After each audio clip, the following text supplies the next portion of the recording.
عزیز دلم عزیز دلم جای تو امن توی دلم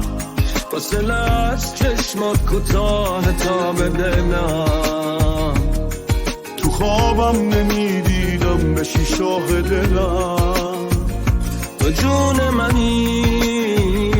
تو عاشقی را تو این دنیا مهمون منی دشت خشکیدم تا میر و بارون منی تو شروع من و تموم منی با تو به دل دریا زدن عشق زیر بارون با تو قدم نشخه حتی کنار تو حال بدم عشق عزیز دلم خاطر هات چقدر عزیز شده واسم منم مثل تو خیلی خاطر بازم کنار تو زندگیمونو میسازم عزیز دلم